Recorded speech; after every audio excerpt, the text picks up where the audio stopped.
Kumusta mga kaibigan? Alam nyo ba yung kwento ng alibughang anak? Yung anak na humingi ng mana, winaldas lahat, tapos bumalik sa tatay niya nang walang-wala?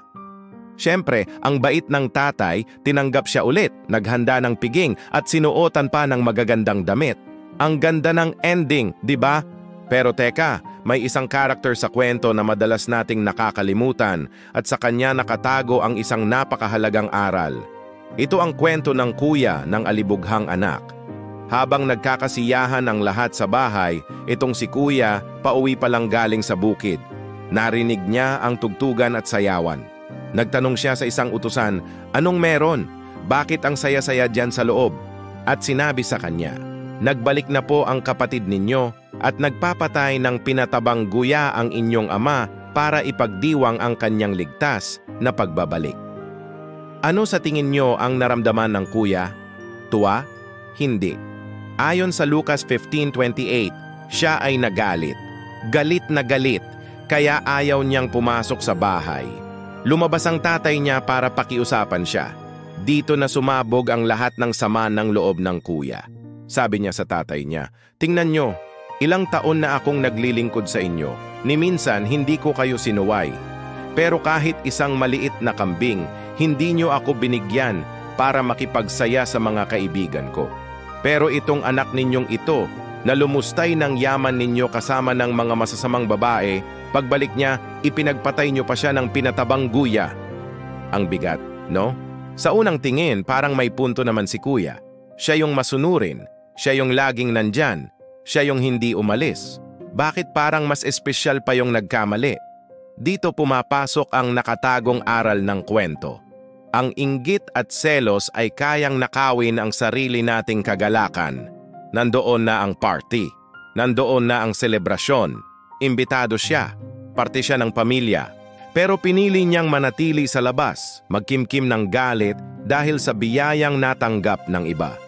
Ang focus niya ay wala sa sarili niyang katapatan o sa pagmamahal ng ama niya sa kanya. Ang focus niya ay nasa kapatid niya.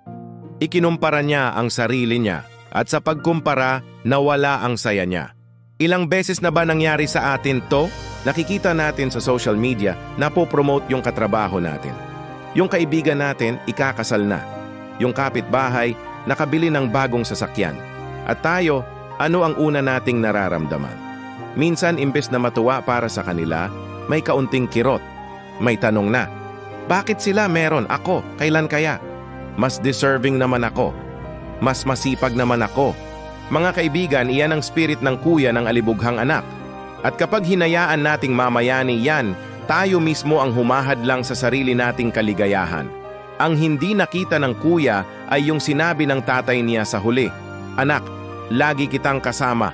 Ang lahat ng ari-arian ko ay sayo." Wow! Isipin mo yon? Lahat pala ng yaman ng ama ay para sa kanya din. Hindi niya kailangang humingi ng isang maliit na kambing dahil pag-aari niya ang buong kawan. Pero dahil sa selos, nabulag siya sa katotohanan ito. Nabulag siya sa biyaya na matagal nang nasa harapan niya. Ang modernong Filipino meaning nito para sa atin ay simple lang. Hindi mo kailangang mainggit sa biyaya ng iba. May nakalaan din sa iyo sa tamang oras. Yung blessing para sa kaibigan mo, para sa kanya yon. Hindi ibig sabihin noon na bawasan ng blessing na para sa iyo. May sarili kang timeline.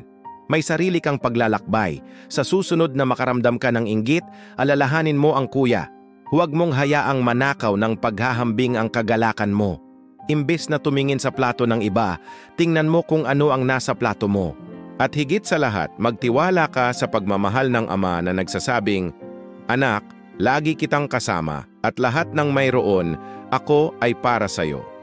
Huwag mong palampasin ang sarili mong party dahil lang abala ka sa pagbibilang ng biyaya ng iba. Maraming salamat sa pakikinig. Kung may natutunan ka sa video na ito, i-like mo naman at i-share sa mga kaibigan mo. At huwag kalimutang mag-subscribe sa Liwanag at Pag-asa TV para sa mas marami pang kwento at aral na tulad nito. Hanggang sa muli,